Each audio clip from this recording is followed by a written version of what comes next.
الحمد لله رب العالمين وبه نستعين وصلى الله وسلم على سيد الأنبياء والمرسلين وعلى آله وأصحابه أجمعين ومن تبعهم بإحسان إلى يوم الدين اما بعد۔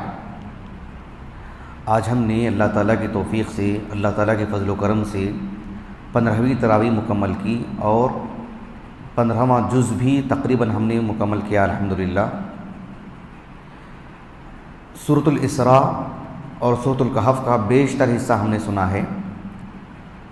اللہ رب العالمین نے سورۃ الاسراء کے تقریباً اواخر میں اللہ کے رسول صلی اللہ علیہ وسلم کو ایک دعا سکھائی ہے، بہت ہی عظیم دعا، جامع دعا اور ہماری زندگی کے ہر پل پڑھی جانے والی دعا ہے۔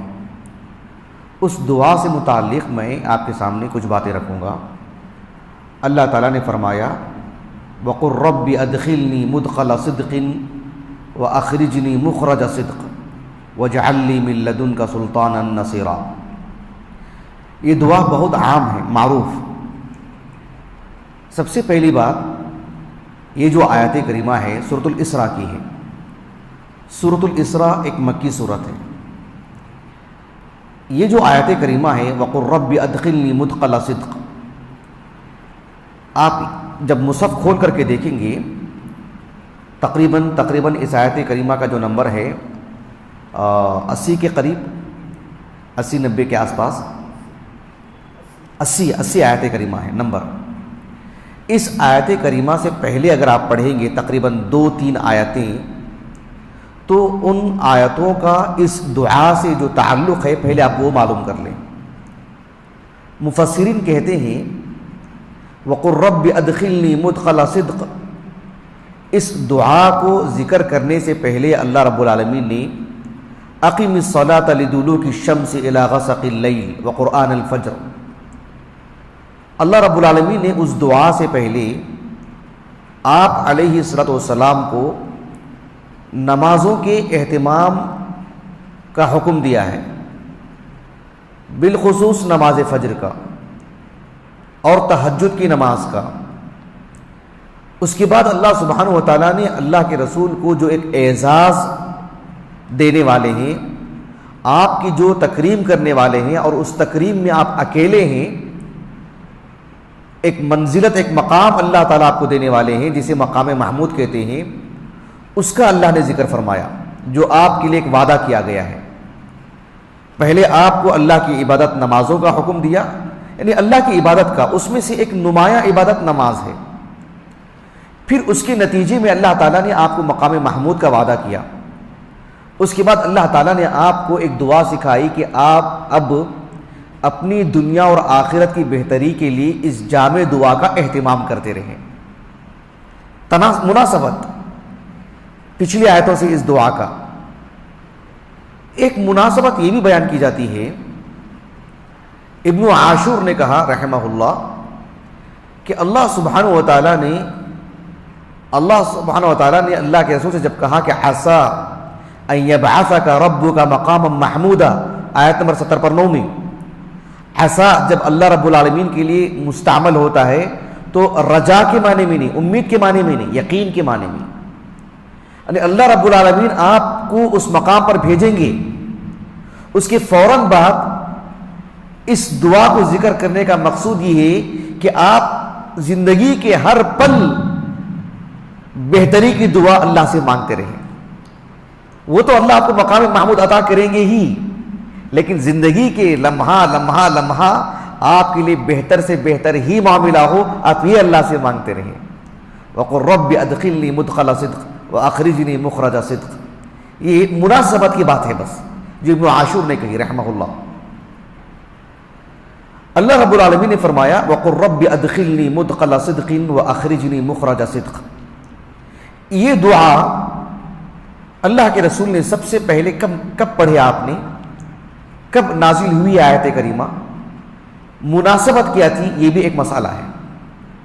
اس سلسلے میں آپ دیکھو امام ابن جریر الطبری رحمہ اللہ نے اپنی سند سے عبداللہ بن عباس اور کچھ دیگر اصحاب علم سے بات نقل کی ہیں کہ ہجرت کے وقت، ہجرت سے پہلے جب کفار مکہ، قریش مکہ اللہ کے رسول کو صلی اللہ علیہ وسلم، آپ کے صحابہ کو مکے میں تکلیف دی، اذیتیں پہنچائیں، جینا مشکل کر کے رکھا، اور اللہ کے رسول جب وہاں سے نکلنے کا ارادہ فرمائے اور مدینہ جانے کی جب بات آئی، تب آپ نے دعا فرمائی، وَقُلْ رَبِّ أَدْخِلْنِي مُدْخَلَ صِدْقٍ وَأَخْرِجْنِي مُخْرَجَ صِدْقٍ۔ اے اللہ، جب میں داخل ہوں مدینے میں تو بہتری کے ساتھ، عمدگی کے ساتھ، جب یہاں سے نکلوں تب بھی باعزت، رسوائی نہ ہو، اس میں ذلت نہ ہو، اس میں بھی میرے لیے بہتری ہو، اس میں بھی میرے لیے بہتری ہو، اس میں بھی عمدگی، اس میں بھی عمدگی، عزت بہرحال بحال ہو، رفعت بحال ہو۔ یہ دعا اللہ کے رسول نے کی صلی اللہ علیہ وسلم۔ لیکن اس سلسلے میں ہمیں بہت سارے اقوال ملتے ہیں۔ امام ضحاک ابن مزاحم کی جو تفسیر ہے ہمارے پاس 2 جلدوں میں رحمہ اللہ، اس میں انہوں نے اس آیت کریمہ کا معنی یہ بتایا کہ اے اللہ، میں جب حرم میں داخل ہوں اور جب وہاں سے میں اپنے گھر جاؤں، رب ادخلنی مدخل صدق واخرجنی مخرج صدق، حرم میں جاؤں تو بھی امن سے، وہاں سے گھر تک پہنچوں تو بھی امن سے، دونوں میں میرے لیے بہتری ہو، عمدگی ہو، اچھا معاملہ ہو۔ اب یہ تو جو دعا ہے اس کا تعلق ایک لحاظ سے مکان سے جڑ گیا ہے، بس ایک جگہ سے دوسری جگہ منتقل ہونا۔ لیکن امام مجاہد رحمہ اللہ کی جو تفسیر ہے ہمارے پاس، اس میں انہوں نے جو بات کہی ہے اس آیت کریمہ کی تفسیر میں، گویا کہ اس طرح کی ایک اور بات معلوم ہوتی ہے جس کا تعلق مکان سے نہیں، زمان سے بھی۔ کہا کہ اے اللہ، تو آج مجھے نبی بنایا ہے، امام مجاہد کے قول کا خلاصہ، آج تو جو مجھے نبی بنایا ہے، اس ذمہ داری کو نبھاتے ہوئے میں جو آگے بڑھ رہا ہوں، میری وفات تک، میری موت تک، میری موت کے بعد نبوت کی جو بات ہے، مجھ سے جو شریعت جڑی ہوئی ہے، جو تو میرے نام پر جو شریعت نازل کی ہے، وہ تو قیامت تک باقی رہے گی، لیکن میری تو وفات ہو جائے گی، تو میں اپنی وفات تک اس ذمہ داری کو نبھاؤں، آغاز سے لے کر انتہا تک، میری وفات تک۔ رب ادخلنی مدخل صدق واخرجنی مخرج صدق، رب ادخلنی امرک الذی ارسلتنی بہ النبوہ، وہ معاملہ جو میری نبوت سے جڑا ہوا ہے، جب تو نے مجھے نبی بنایا، میری وفات تک میں اس ذمہ داری کو نبھانے میں، یعنی کبھی ایسا معاملہ نہ ہو کہ کوئی چوک ہو۔ ادخلنی مدخل صدق، آغاز نبوت میں، اور واخرجنی مخرج صدق، جب میری وفات آئے تب۔ ایک اور قول بھی ملتا ہے بعض اصحاب علم سے کہ رب ادخلنی مدخل صدق واخرجنی مخرج صدق، خود ابن عباس سے رضی اللہ عنہما، کہ اے اللہ، جب میں قبر میں داخل ہو جاؤں، ادخلنی مدخل صدق، جب مجھے وہاں سے اٹھایا جائے حشر کے میدان میں، اخرجنی مخرج صدق، یہاں بھی میرے لیے بہتر معاملہ ہو، حشر کے میدان میں بھی جب مجھے اٹھایا جائے تب میرے لیے بہتر معاملہ ہو۔ یہ دعا اللہ کے رسول نے اس مناسبت سے کی۔ یہ سب اقوال ہیں اہل علم کے۔ ایک اور قول ملتا ہے اور اس میں بہت ہی لطافت بھی ہے، وہ یہ ہے کہ اللہ کے رسول کو جب مکے سے نکالا جا رہا تھا تب آپ نے یہ دعا کی، رب ادخلنی مدخل صدق، ادخلنی کہاں داخل کر؟ مکے میں، حرم میں۔ ذرا تصور کیجئے، آپ نکل رہے ہیں کہاں سے؟ مکے سے مدینے کو ہجرت کر کے جا رہے ہیں، اور دعا کہاں کی کر رہے ہیں؟ یہی داخل ہونے کی، رب ادخلنی مدخل صدق، جب مجھے یہاں تو داخل کرے گا نا حرم میں فاتح بنا کر، تو پوری عمدگی کے ساتھ اب تو میں نکل رہا ہوں، اخرجنی مخرج صدق، عزت اور احترام اور تکریم کے ساتھ مجھے یہاں سے نکال، جب مجھے داخل کرے گا تو پورے مجھے اطمینان کے ساتھ، عمدگی کے ساتھ، فاتح بنا کے۔ ٹھیک ہے، تو ادخلنی کو مقدم کیوں کیا گیا؟ مؤخر کرنا چاہیے تھا اگر فتح مکہ کی بات ہو، نہیں، پیشن گوئی تھی، خوشخبری تھی، اس کو مقدم رکھا گیا۔ آپ نکل تو رہے ہیں لیکن پہلے آنے کی خبر دی گئی، وقل رب ادخلنی مدخل صدق واخرجنی مخرج صدق۔ کتنی وسعت ہے، دیکھیں سبحان اللہ۔ امام ابن جریر الطبری رحمہ اللہ اور حافظ ابن کثیر اور سلف میں ابن عباس، حسن بن ابی الحسن البصری، قتادہ بن دعامہ سدوسی اور عبد الرحمن بن زید بن اسلم رضی اللہ عنہ اجمعین، ان سب اصحاب علم نے اس کو ہجرت سے جوڑ کے رکھا۔ جب آپ ہجرت کے لیے جا رہے تھے، ہجرت کر کے مدینے کو، تب آپ نے دعا پڑھی۔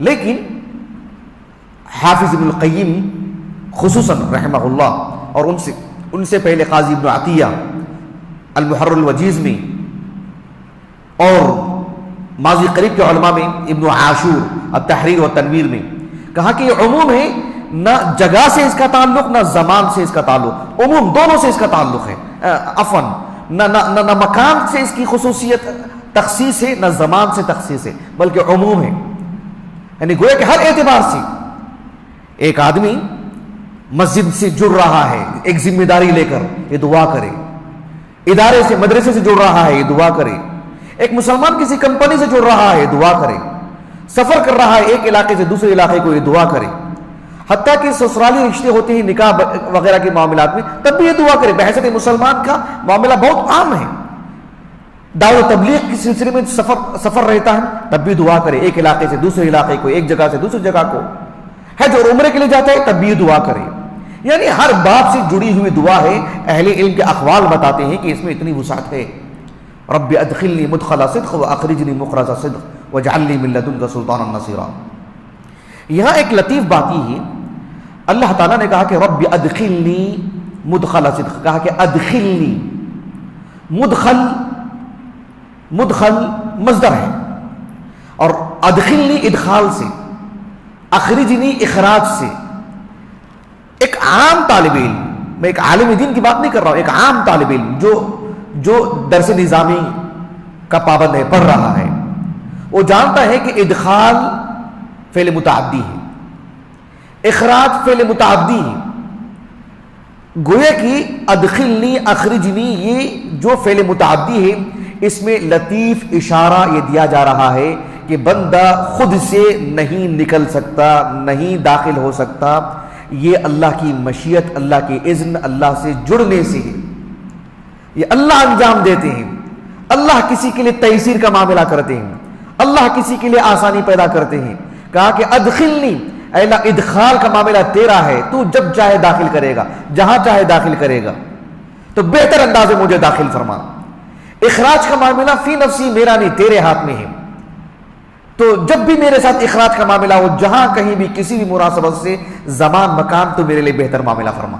یہ ابن عاشور نے کہا یہ نقطہ رحمہ اللہ۔ ایک اور بات، رب ادخلنی، اس کے بعد کیا ہے؟ مدخل صدق واخرجنی مخرج صدق۔ حافظ ابن القیم رحمہ اللہ کی جو کتاب ہے مدارج السالکین، اس کتاب میں حقیقت الصدق، صدق کا معنی، مفہوم، اس کے مراتب، اس کے درجات، اتنی وسعت دی ہے اس میں، ان کا اپنا انداز ہے ابن القیم کا رحمہ اللہ۔ آپ نے لکھا کہ قرآن مجید میں لفظ الصدق، اس لفظ کی طرف اللہ رب العالمین نے 5 چیزوں کی اضافت دی ہے۔ کتنی چیزوں کی؟ 5 چیزوں کی اضافت دی ہے۔ عربی زبان میں الصدق کس چیز سے عبارت ہے؟ الصدق کی جو تعبیر ہوتی ہے عربی زبان میں، یعنی قول یا فعل جو بھی، یعنی یعبر عن کل قول وعمل فاضل ظاہرا وباطنا، جو بھی قول اور عمل جو سب سے عمدہ، سب سے بہتر، سب سے حکیمانہ، وہ جو قول اور عمل ہوتا ہے ظاہر میں باطن میں، یہ صدق سے تعبیر کیا جاتا ہے، عمدگی، بہتری۔ اس لفظ صدق کو اللہ تعالیٰ نے 5 اشیاء سے اضافت دی ہے۔ اللہ رب العالمین نے سورۃ یونس کے آغاز میں بیان فرمایا، بالکل تیسری آیت کریمہ سورۃ یونس کی، اکان للناس عجبا ان اوحینا الی رجل منهم ان انذر الناس وبشر الذین آمنوا وعملوا الصالحات۔ اس کے بعد کیا ہے؟ ان قدم صدق عند ربهم، قدم صدق کہا اللہ رب العالمین نے۔ قدم پیر، لیکن وہاں قدم کے معنی میں نہیں، پیر کے معنی میں نہیں، قدم یعنی کیا بولتے ہیں اس کو؟ سبقت کرنا، آگے بڑھنا، کیونکہ پیر ہی تو ذریعہ ہے نا آگے بڑھنے کے لیے، تو وہاں وہ مراد ہے۔ یعنی اللہ سبحانہ و تعالیٰ نے ان کے لیے یعنی بڑا مقام، منزلت، رفعت، اس کی خوشخبری دی، قدم صدق۔ تو اللہ سبحانہ و تعالیٰ نے صدق کی طرف قدم کی اضافت فرمائی۔ اور دوسری اور تیسری تو یہ آیت کریمہ ہے، وَقُلْ رَبِّ أَدْخِلْنِي مُدْخَلَ صِدْقٍ وَمُخْرَجَ صِدْقٍ وَأَخْرِجْنِي مُخْرَجَ صِدْقٍ، یہ آیت کریمہ سورۃ الاسراء کی۔ اور تیسری آیت کریمہ ہے سورۃ الشعراء کی، ابراہیم علیہ السلام کو جو اللہ نے دعا سکھائی، وَاجْعَلْ لِي لِسَانَ صِدْقٍ فِي الْآخِرِينَ، یعنی جو اے اللہ میرے بعد آئیں گے یا میرے زمانے کے ہیں، خاص کر میرے بعد آئیں گے، یا میرے سے جو دور ہیں غائبانہ طور پر، وہ میرا ذکر خیر کرتے رہیں. لسان صدق، لسان الصدق کا کیا مطلب ہے؟ وَاجْعَلْ لِي لِسَانَ صِدْقٍ فِي الْآخِرِينَ، مطلب یہ ہے کہ اے اللہ میرے پیٹھ پیچھے یا قیامت تک جو بھی لوگ آئیں گے، مسلمان آئیں گے، اہل ایمان، ان کی زبان میں میرا ذکر خیر ہو، میری تعریف ہو، میرے حق میں اچھے کلمات ہوں، بہتر گفتگو کریں میرے بارے میں. لسان کی اضافت دی گئی. اور سورۃ القمر کے بالکل آخری آیت کریمہ ہے، آخری سے جو پہلی والی آیت کریمہ ہے، ان المتقین فی جنات و نہر فی مقعد صدق. مقعد مجلس، مقعد صدق کیا مطلب ہے؟ یعنی ایسی مجلس جس میں کوئی لغو نہ ہو، جس میں کوئی جھوٹ نہ ہو، جس میں کوئی غیبت نہ ہو، جس میں کوئی گناہ کا کام نہ ہو، اور وہ جنت ہے. فی مقعد صدق. تو یہ ابن القیم نے مدارج السالکین میں ذکر کی ہے کہ لفظ صدق یہ اپنے اندر جو ہے نا یدل علی قوت فی الشیء، لغت میں، لغت عرب میں آپ مقایس اللغہ اٹھا کے دیکھیں، صدق یعنی یدل علی قوت فی الشیء، کسی بھی چیز میں تمکنت، قوت، اس پر دلالت کرتی ہے چیز. اس آیت کریمہ سے متعلق آخری بات کہ وَقُلْ رَبِّ أَدْخِلْنِي مُدْخَلَ صِدْقٍ وَأَخْرِجْنِي مُخْرَجَ صِدْقٍ، کہا وَاجْعَلْ لِي مِن لَّدُنْكَ سُلْطَانًا نَصِيرًا. وَاجْعَلْ لِي مِن لَّدُنْكَ، اس سلسلے میں اہل علم کہتے ہیں کہ من لدنک، اے اللہ تیری طرف سے، مطلب یہ کہ اللہ سے جڑنے والی بات، اللہ سے تعلق رکھنے والی بات، یعنی ہر بات ہر معاملے میں وہ اللہ سے جڑا رہے، اللہ سے تعلق رکھے. اے اللہ تجھ سے تو ہی کر سکتا ہے یہ. وَاجْعَلْ لِي مِن لَّدُنْكَ سُلْطَانًا نَصِيرًا. ایک ہے سلطان، ایک ہے نصیر. ایک ہے سلطان، ایک ہے نصیر. سلطان، السلطان کیا معنی ہے السلطان کے، سلطان النصیرہ کے؟ اس سلسلے میں اہل علم کے ہمیں دو قول ملتے ہیں. ایک قول یہ ہے سلطان النصیرہ کے، یعنی جیسے کہ یعنی قتادہ بن دعامہ سدوسی اور حسن بن ابی الحسن البصری نے ذکر کیا، اور ابن جریر الطبری، ابن کثیر وغیرہ نے اسی کو راجح قرار دیا ہے. کیا کہا؟ سلطان النصیرہ یعنی ملکیت، ملک، ریاست. اے اللہ وَاجْعَلْ لِي مِن لَّدُنْكَ سُلْطَانًا نَصِيرًا، تیرے دین کی دعوت و تبلیغ کے لیے ہمیں قوت عطا فرما، ہماری ہیبت ہو، ہمارے لیے ملک ہو، ریاست ہو. دیکھیں یہ فکرہ الگ ہے کہ اللہ کے دین کی دعوت و تبلیغ کے لیے سب سے پہلے ایک ملک ہو، سب سے پہلے ہمارے لیے ایک ریاست ہو، سب سے پہلے یہ ہو، پھر دعوت و تبلیغ، پھر اسلامی امور وغیرہ. یہ نقطہ، یہ فکرہ، یہ اسلامی تعلیمات سے بالکل بھی ہم آہنگ نہیں ہے. جو مولانا علی مودودی نے زندگی بھر پیش کیا، ان کے وہ ہم نوا یا ان کے فکر والے جو لوگ ہیں، قطعاً جو ہے مطلب یہ سوء فہم ہے، یہ غلط فکرہ ہے. لیکن یہ کہ جو ہے ایک اللہ سبحانہ و تعالیٰ سے جو نعمتیں مانگتے ہیں، اللہ سبحانہ و تعالیٰ سے کوئی دولت مانگ رہا ہے، اللہ رب العالمین سے کوئی کچھ اور وسائل مانگ رہا ہے دین کی دعوت و تبلیغ کے لیے، اس میں سے یہ بھی ایک وسیلہ. وَاجْعَلْ لِي مِن لَّدُنْكَ سُلْطَانًا نَصِيرًا کا ایک معنی یہ ہے کہ اے اللہ تو ہمیں قوت عطا فرما، ملک عطا فرما، ریاست عطا فرما. ایک قول یہ ملتا ہے کہ وَاجْعَلْ لِي مِن لَّدُنْكَ سُلْطَانًا نَصِيرًا. سلطان النصیرہ یعنی حجت، بینہ، دلائل، قوت، علم، بصیرت، یہ ہم کو عطا فرما. دونوں قول اہل علم کی طرف سے ہمیں ملتے ہیں. ابن جریر الطبری کو اللہ جزائے خیر دے رحمہ اللہ، کہا کہ اس دعا میں دونوں باتیں ہیں، اور کہا اذا اوتی ذالک سے مراد یعنی الریاسہ، الملک مراد ہے. اذا اوتی الملک، کہا کہ اذا اوتی ذالک فلا شک اوتی یعنی حجت بینۃ، ایسے کہا آپ نے. اگر ملک مل جاتا ہے تو وہ بھی اس کے تئیں آ ہی جاتی ہے. دلائل اور حجت اور قوت اور جو بھی اس قبیل کی چیزیں ہیں، بصیرت وغیرہ، وہ تو چیزیں آ ہی جاتی ہیں. تو یہ دونوں چیزیں ہیں. اسی لیے ابن عاشور نے کہا کہ یہ دعا کلمۃ جامعہ، سلطان النصیرہ کہا کہ کلمۃ جامعہ، دونوں چیزیں وسعت میں آ جاتی ہیں. تو ایک مسلمان کو ذہنی طور پر برتری کا احساس اس کے اندر ہونا چاہیے، کم طریقہ نہیں، پست ہمت نہیں ہونا چاہیے، اعلیٰ ہمت ہونا چاہیے. آپ ابھی مکے میں ہیں لیکن دعا دیکھو سبحان اللہ. وَقُلْ رَبِّ أَدْخِلْنِي مُدْخَلَ صِدْقٍ وَأَخْرِجْنِي مُخْرَجَ صِدْقٍ وَاجْعَلْ لِي مِن لَّدُنْكَ سُلْطَانًا نَصِيرًا. یہ دعاؤں میں یہ اعلیٰ ہمت آتی کہاں سے ہے؟ کیا افراد کی وجہ سے، مال و دولت کی وجہ سے، اثر و رسوخ اور منصب دار ہونے کی وجہ سے، پیسوں کی وجہ سے نہیں، اللہ سے تعلق رکھنے کی وجہ سے، اللہ پر ایمان رکھنے کی وجہ سے، اللہ سبحانہ و تعالیٰ کے اسماء حسنہ، اس کی صفات علیہ کا علم رکھنے کی وجہ سے، تب جا کر کے اس کی ہمت عالی ہوتی ہے. اللہ سبحانہ و تعالیٰ سے دعا ہے کہ اللہ تعالیٰ ہمیں اللہ سبحانہ و تعالیٰ کے دین سے جوڑے رکھے، اللہ تعالیٰ سے اپنا تعلق اللہ ہمیں مضبوط رکھے، اور اللہ سبحانہ و تعالیٰ ہمیں شریعت سے متعلق بصیرت عطا فرمائے۔ سبحانک اللہم و بحمدک، اشہد ان لا الہ الا انت، استغفرک و اتوب الیک۔